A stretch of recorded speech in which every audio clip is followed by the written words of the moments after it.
যাদের পার্সন হিসাবে টিআইএন নেওয়া বাধ্যতামূলক, 261-তে যাদের টিআইএন নেওয়া বাধ্যতামূলক, 264 অনুযায়ী তাদের পিএসআর প্রুফ মানে দেখানোটা বাধ্যতামূলক। পিএসআর মানে হলো proof of submission of return.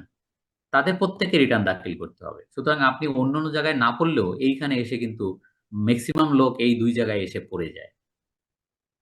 এই আর if sir any person has any exempted income, যদি কারোর করমুক্ত আয় থাকে অথবা কারোর হ্রাসকৃত কর হার অ্যাপ্লিকেবল এমন কোনো ইনকাম থাকে, তাহলে তাদেরকেও কিন্তু আবশ্যিকভাবে রিটার্ন দাখিল করতে হবে।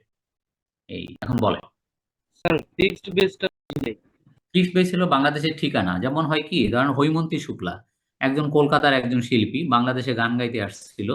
তো মানে এক রাত গান গাইতে আসে 10 লাখ টাকা নিয়ে চলে গেছে।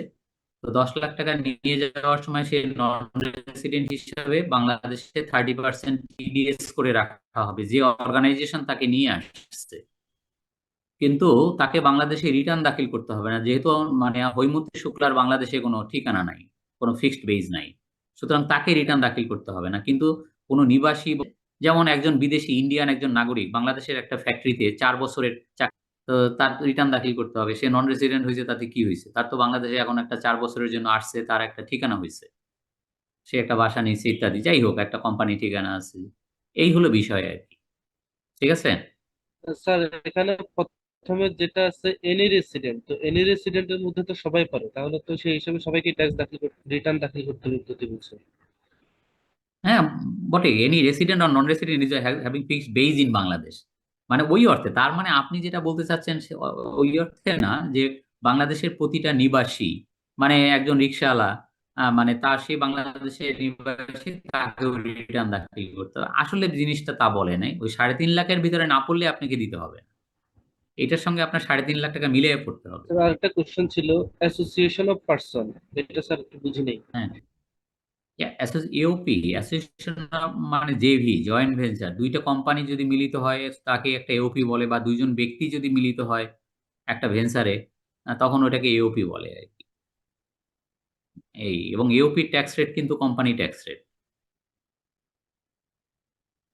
স্যার এখন যে বলতে পারেন কোনো যে জয়েন্ট ভেঞ্চার এখন, হচ্ছে এই। হ্যাঁ, স্যার হ্যাঁ এওপি। এখন একটা কথা বলি, একটা আমরা যে স্যার আপনাকে ইন্ডিভিজুয়াল ট্যাক্স রেট দেখাচ্ছিলাম, সেই ইন্ডিভিজুয়াল ট্যাক্স রেট কিন্তু শুধু ইন্ডিভিজুয়ালের জন্য নয়, এটা আপনি জানেন কিনা আমার বলা হয় নাই। ওই রেটটা 3 শ্রেণীর করদাতার ক্ষেত্রে প্রযোজ্য। প্রথম 3.5 লক্ষ শূন্য, এরপরে 1 লাখ, 5 লাখ, এইভাবে যে দেখাইছি যেটা, ওটা 3 শ্রেণীর করদাতার জন্য প্রযোজ্য। কেউ বলতে পারবেন আপনাদের এই 300 জনের মধ্যে? স্যার ব্যক্তি ফার্ম আর মালিকানা এক মালিকানা। না, হয় নাই। আপনার পার্টনারশিপ ফার্ম তিন শ্রেণী, ইন্ডিভিজুয়াল আর স্যার এনজিও না। না এনজিও না, স্যার হিন্দু আর স্যার আরেকবার একটু স্যার। অনিবাসী স্যার। না, হয় নাই। আমি বলি আপনাকে, আমাকে উত্তরটা দিতে দেন, আপনারা পারবেন না। এটা হলো ব্যক্তি, মানে ব্যক্তি ইন্ডিভিজুয়াল, পার্টনারশিপ ফার্ম, ওরে বাপ রে বাপ, ব্যক্তি, পার্টনারশিপ ফার্ম, আর হচ্ছে আপনার হিন্দু আনডিভাইডেড ফ্যামিলি, এইচইউএ। এই 3 শ্রেণীর করদাতার জন্য ওই রেট, আর বাকি সব company tax rate. Sir sir আমার একটা কোশ্চেন ছিল স্যার। বলেন, যত কোশ্চেন। স্যার ওই যে এইবার কি স্যার ডাব্লিউপিপিএফ এর রিটার্ন দাখিল করা লাগবে স্যার এই 23-24 অ্যাসেসমেন্ট ইয়ারে? না না, সব ইসের জন্যই তো আপনার ফান্ডে রিটার্ন দাখিল তো বাধ্যতামূলক। স্যার এই ক্ষেত্রে কি স্যার তাদের ট্যাক্স রেট 27.5? না, 27.5 হবে কেন? ফান্ডের এখন হয়েছে কি, ডাব্লিউপিপিও এটা 15 করে নাই। আপনার provident sir fund, gratuity fund, এটা একটা এসআরও দিয়ে এদের রেটটা করছে আপনার 15। কিন্তু জি স্যার। ডাব্লিউপিপিএফ এর ট্যাক্স রেট আলাদাভাবে ঘোষণা করে নাই, সেই হিসেবে তো 27.5 হওয়ার কথা। জি স্যার। আর স্যার প্রভিডেন্ট ফান্ডের কত sir? 15। 15। Okay sir, okay sir, thank you sir. Recognized হলে 15, রেকগনাইজড না হলে 27.5% দিতে হবে। হ্যাঁ, এসআরও যেটা করছে সেটা হলো recognized provident fund, gratuity fund, এদের ক্ষেত্রে 15%। এই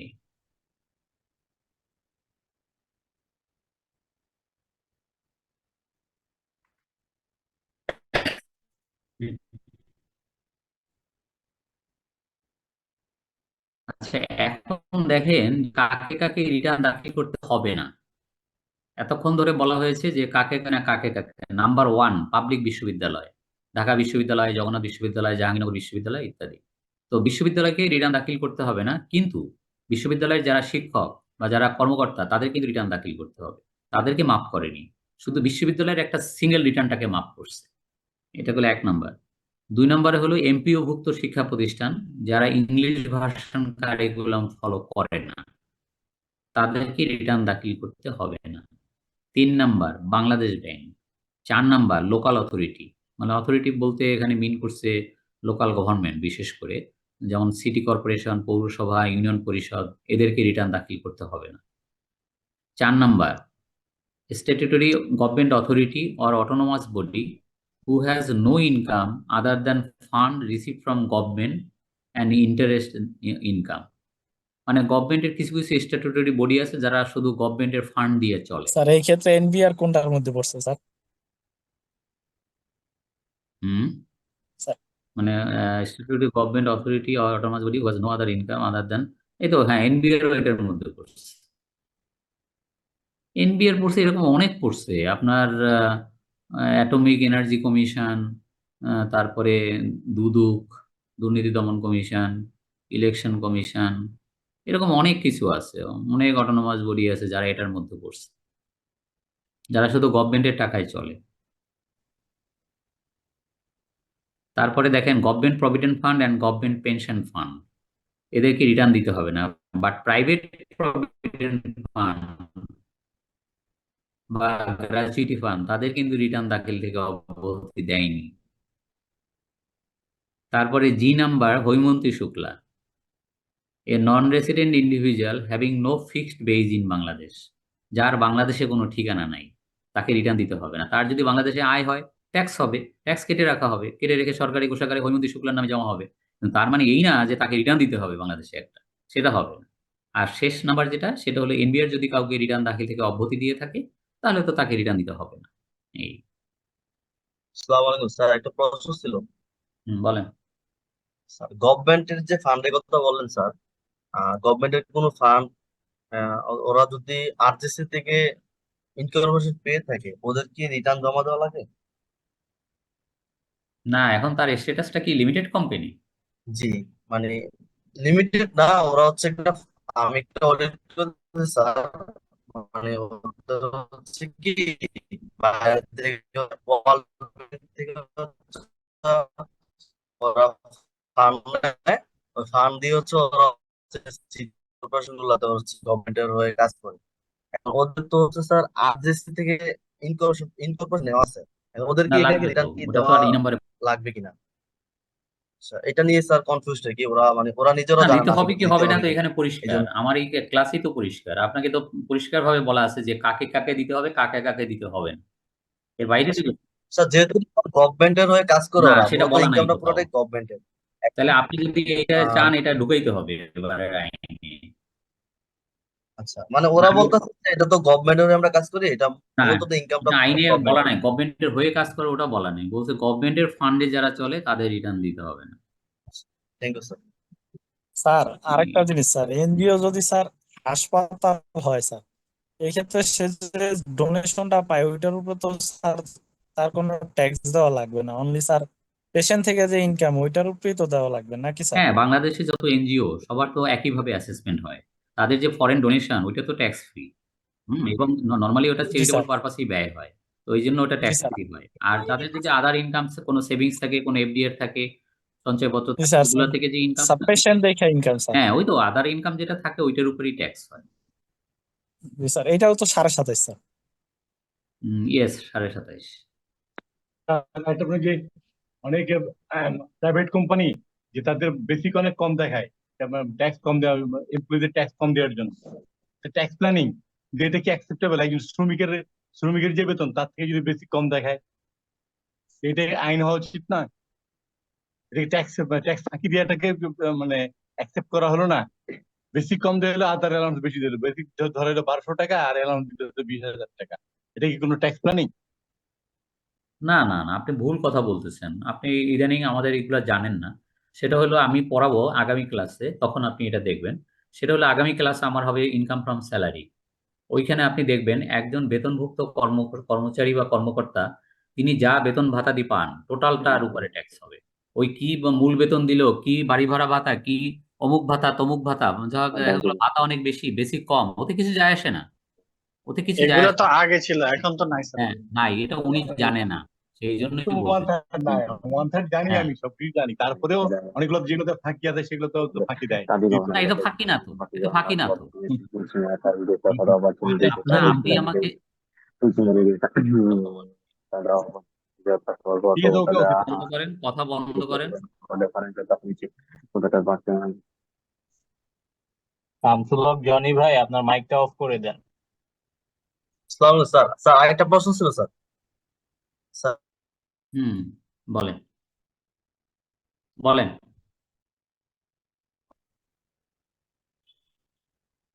কই বলেন। আচ্ছা, যাই হোক। স্যার আমি বলছিলাম যে এটা যদি আমি রেফারেন্স হিসেবে দেখাতে চাই তাহলে এটা কোন সেকশনে পাওয়া যাবে? কোনটা কোনটা? এই যেটা মানে যাদেরকে হচ্ছে রিটার্ন জমা দেওয়া লাগবে না। কেন, এই সেকশনেই তো আছে, রিটার্নের যে সেকশন আমাদের ওইটা দিতেও আছে। স্যার কত নম্বর এটা স্যার? 177টা কত জানি না, আমাদের যে রিটার্ন দাখিলের যে ধারা, রিটার্ন দাখিলের এটা আপনি পাবেন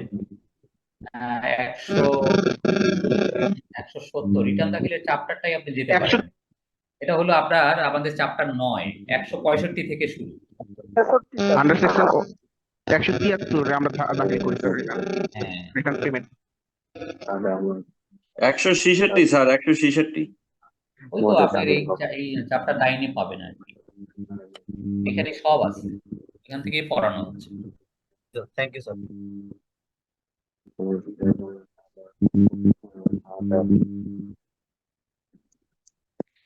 এখন আসেন যে রিটার্ন কোথায় সাবমিট করতে হয়। এটা তো আমরা মানে গতানুগতিক আমরা জানি যে সার্কেল অফিসে সাবমিট করতে হয়, অথবা কথা বলি কি, বন্ধ করবো কিভাবে দেখি।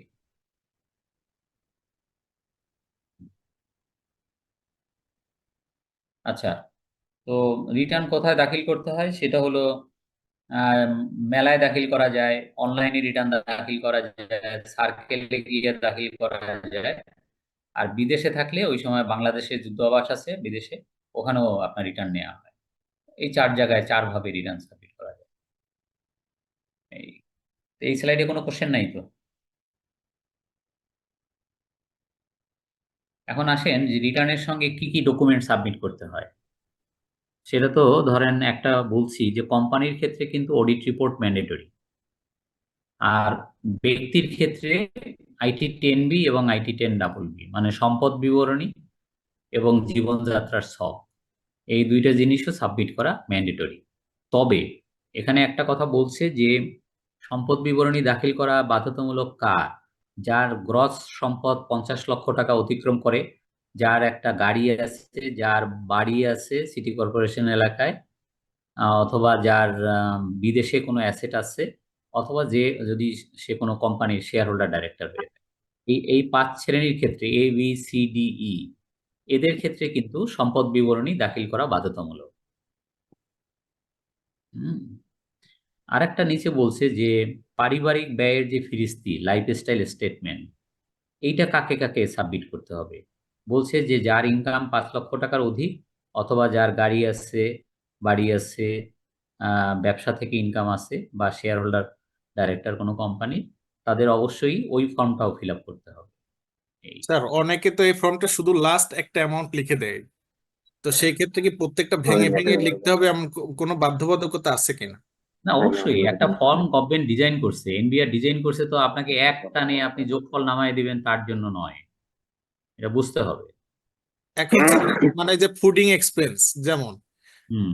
এটা তো স্যার মানে প্রতিদিনের খরচ প্রতিদিন তো লিখে রাখা, মানে আমাদের দেশে এই প্রচলনটা আমার মনে হয় খুব কম লোকই হয়তো করে, এটা রেয়ার কেস।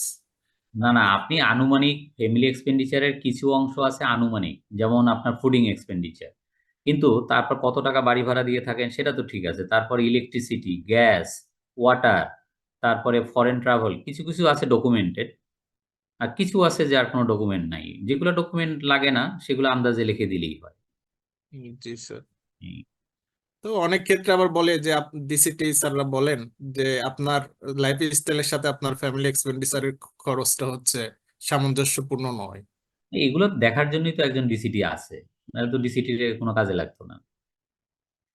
তার মানে একটা ওয়াচডগ হিসাবে আপনি যা করতেছেন তা দেখার জন্য তো একজনকে রাখা হয়েছে, যে আপনি অসামঞ্জস্য কোনো কিছু। আমরা তো এরকম ইনকাম ট্যাক্স ডিপার্টমেন্টে এরকম বহু কিছু পাইছি, যে এক ভদ্রলোক একটা কোম্পানির শেয়ার হোল্ডার ডাইরেক্টর। তো উনি একজন ডাইরেক্টর, উনার দেখা গেল যে লাইফ স্টাইল মানে অনেক ভালো। ধরেন ছেলে মেয়ে ইংলিশ মিডিয়াম স্কুলে লেখাপড়া করে, দুইটা গাড়ি মেনটেন করে, সবই ঠিক আছে। কিন্তু ওনার ফ্যামিলি এক্সপেন্ডিচার দেখানো আছে খুবই কম, খুবই যৎসামান্য ধরেন দেখানো আছে। তো কোনো এক ডিসিটি সন্দেহ হয়েছে, সে তখন ব্যাংক সার্চ দিছে। তার তার ব্যাংক সার্চ দিয়া দেখা গেছে যে তার যে ক্রেডিট কার্ড দিয়েই সে খরচ করছে বছরে 36 লক্ষ টাকা। তো আর হয়রাস সে হয়তো খরচ করছে মাত্র 6 লক্ষ টাকা, আর যাই কই। তো এরকম অনেক কিছু বিষয় আছে যেগুলো আমরা হয় কি রিটার্নটাকে খুব তুচ্ছ তাচ্ছিল্য ভাবে নেই। আমরা যারা রিটার্ন ফিল আপ করি, বিশেষ করে যারা ব্যবসায়ী, তারা তো একেবারেই গা ছাড়া ভাব। চাকরিজীবী যারা, তারা মোটামুটি নিজের রিটার্নটা নিজে করার চেষ্টা করে, বোঝার চেষ্টা করে, মানে একুরেট করার চেষ্টা করে। কিন্তু বিজনেসম্যানের তো এটা দেখারই সময় নেই। ফলে লয়াররাও যেমন তেমন একটা কিছু দেখায় দেয়, লয়ারের কাছেও সে সব বলে না, তার লাইফ স্টাইল সম্পর্কে বলে না। এই বাস্তবতা হলো এইগুলো আর কি। স্যার নমস্কার স্যার, আমার একটা প্রশ্ন ছিল স্যার। বলেন। স্যার, একজন এসএসসির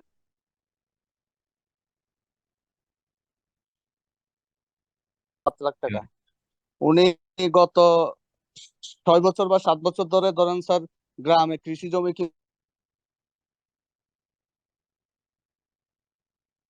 কিনেছে 28 লাখ টাকার। হ্যাঁ, আহ, কোন স্যার এই ফাইলে এখন যেহেতু স্যার উনি 7 লাখ টাকা বা 8 লাখ টাকা এগ্রিকালচার ট্যাক্সের আইনের আওতায় আসলো না, মানে 10 লাখ টাকার কম এগ্রিকালচারাল ইনকামে, তাহলে স্যার ওই যে 28 লাখ টাকা অ্যাসেট দেখাচ্ছে, হ্যাঁ ওই 28 লাখ টাকা অ্যাসেটের কি স্যার কোনো ট্যাক্সের ইম্প্যাক্ট পড়বে কিনা? আপনার পুরো কথা তো আসে নাই, কিন্তু মানে আপনার ভেঙে ভেঙে আসছে, কিন্তু কেউই শোনে নাই। আবার বলতে হবে। স্যার, একজন এগ্রিকালচারাল এসএসসি উনার ইন্ডিভিজুয়াল ট্যাক্স রিটার্ন সাবমিট করতেছে, ওইখানে এগ্রিকালচারাল ইনকাম দেখাচ্ছে স্যার 7 লাখ টাকা, হুম ওনার টোটাল অ্যাসেট দেখাচ্ছে স্যার 28 লাখ টাকা। ধরুন গ্রামে জায়গা কৃষি জমি দেখাচ্ছে স্যার 28 লাখ টাকার, 28 লাখ বা হুম 30 লাখ টাকা স্যার কৃষি জমি দেখাচ্ছে। হুম এখন স্যার উনি তো স্যার যখন এই জমিগুলা পারচেস করেছে, 28 লাখ টাকার জমি ধরেন গত 5 বছর ধরে পারচেস করেছে স্যার। হ্যাঁ, হুম ওই সময় তো স্যার উনি রিটার্ন দেন, রিটার্ন দিতে স্যার উনি এখন দিচ্ছে, তাহলে এই হুম। 28 লাখ টাকার উপর কি স্যার ওনার ট্যাক্স ইম্পোজ হবে কিনা? না, 28 লাখ টাকার ব্যাখ্যা দিতে হবে তাকে। ব্যাখ্যা দিতে হবে, জি স্যার। হুম মানে এটা টোটালি ডিজালাও করবে না, বা উনি কোন বছর কত টাকা দিয়ে কিনেছে ওইটার ব্যাখ্যা দিবে স্যার, এটাই তো? ব্যাখ্যা দিতে হবে, হ্যাঁ। ঠিক আছে স্যার, ধন্যবাদ স্যার। হুম। আচ্ছা, এখন দেখেন ট্যাক্স ডে। ট্যাক্স ডে মানে last day of submission return, মানে কত তারিখের মধ্যে রিটার্ন দাখিল করতে হবে। ইউজুয়ালি আমরা যারা ব্যক্তি, আমাদের ক্ষেত্রে নিচেরটা 30শে নভেম্বর, মানে আজকে হলো 3রা অক্টোবর, তার মানে আগামী মাসের মধ্যে রিটার্ন দাখিল করতে হবে, মানে আদার দেন কোম্পানি বাদে। এখন স্যার সেভ। আচ্ছা, এটা গেল কোম্পানি। এটা গেল আপনার ব্যক্তি, ব্যক্তি বা পার্টনারশিপ ফার্ম বা হিন্দু আনডিভাইডেড ফ্যামিলি, তাদের প্রতি বছর 30শে নভেম্বরের মধ্যে রিটার্ন দাখিল করতে হবে। আচ্ছা, এটা গেল এক জিনিস। আর কোম্পানির ক্ষেত্রে কি হবে? কোম্পানি মানে আদার দেন ব্যাংক, বিমা বা ফিনান্সিয়াল ইনস্টিটিউশন, বিশেষ করে প্রাইভেট লিমিটেড কোম্পানি, তাদের রিটার্ন সাবমিট করতে হয় প্রতি বছর 15ই জানুয়ারির মধ্যে। 15ই জানুয়ারি তার মানে ইয়ার এন্ডিং হচ্ছে 30th জুন। আর 15ই জানুয়ারি যদি তাকে রিটার্ন দিতে হয়, তার মানে সে 6.5। এটা গেল 2 নম্বর কথা। 3 নম্বর কথা, ব্যাংক, বিমা, আর্থিক প্রতিষ্ঠান, এরা রিটার্ন দাখিলের জন্য 8.5 মাস সময় পায়। এবং আপনারা জানেন যে ব্যাংক, বিমা এবং আর্থিক প্রতিষ্ঠান, এদের অ্যাকাউন্টিং ইয়ার এন্ডিং হয় মানে ডিসেম্বর এন্ডিং, 31 ডিসেম্বর। তো 31শে ডিসেম্বর যখন ইয়ার এন্ডিং হয়, এরপরে 8.5 মাস পরে আপনার 15ই সেপ্টেম্বরের মধ্যে তাকে রিটার্ন দিতে হবে। এতে করে সে একটু মানে ইন বিটুইন 8.5 মাস মতো টাইম পায়। এটা গেল আপনার ব্যাংক, বিমা, আর্থিক প্রতিষ্ঠানের ক্ষেত্রে। এখন আসেন বিদেশি কোম্পানির ক্ষেত্রে। বিদেশি কোম্পানির ক্ষেত্রে ইউজুয়ালি বিদেশে যে অ্যাকাউন্টিং ইয়ার, এখানেও সেই একই অ্যাকাউন্টিং ইয়ার ইউজুয়ালি তাই মিনিমাম 6.5 মাস সময় পাবে, মিনিমাম 6.5 মাস টাইম পাবে। 6.5 মাসের কম কেউ পাবে না, মানে কোম্পানির কথা বলতেছি। 6.5 মাসের কম কেউ পাবে না, বাট 6.5 মাসের বেশি পেয়ে যায় যা, যেমন ব্যাংক বিমাই তো পায় 8.5 মাস। এরকম করে কেউ যদি 10 মাস পায়, কেউ যদি 11 মাস পায়, পাক, কিন্তু কেউ যেন 6.5 মাসের কম না পায়। সেরকম একটা হিসাব আমি নিচে দিয়ে দিছি, যে কখন ইয়ার এন্ডিং হলে তার ইনকাম ইয়ার কি হবে, ইনকাম ইয়ার কি হলে তার অ্যাসেসমেন্ট ইয়ার কি হবে, করসপন্ডিং অ্যাসেসমেন্ট ইয়ার কি হবে, এবং সেক্ষেত্রে তাকে কত তারিখের মধ্যে রিটার্ন দাখিল করতে হবে। এরকম একটা ক্লিয়ার পিকচার 5টা উদাহরণ দিয়ে নিচে দেখানো আছে। এই আর ডান দিকে একটা আছে, যদি সময় মতো রিটার্ন দাখিল করা না হয় তাহলে আপনাকে 2% পার মান্থ মানে ডিলে ইন্টারেস্ট সহ রিটার্নটা দিতে হবে। এবং এই মানে 2% পার মান্থের যে হিসাবটা, এটা সর্বোচ্চ 24 মাস, মানে 2 বছরের বেশি হবে না আর কি। এবং 2% শুধু পুরো মাসের না, মাসের ফ্র্যাকশন হলেও ওটাকে পুরো মাস ধরে তার 2% দিতে হবে, এরকম বিষয়টা। আর নিচের উদাহরণটা একটা দেখতে পারেন, এতে যদি কারোর কোনো কোশ্চেন থাকে আপনি বলতে পারেন আর কি। দেখেন, ডিলে ইন্টারেস্ট দেওয়ার পরে কি আবার 5,000 টাকা জরিমানাও দিতে হবে? না না না, জরিমানা করলে দিতে হবে, জরিমানা নিজে থেকে দিতে নাই, আগ বাড়াইয়ে দিতে। Thank you sir. স্যার 2% একটা কোশ্চেন ছিল স্যার। স্যার ওই যে ইনকাম ইয়ার বাদে অন্য সময় যদি আমি রিটার্নটা আর কি, যে অন্য অ্যাসেসমেন্ট ইয়ারে যদি করে, এক্ষেত্রে কি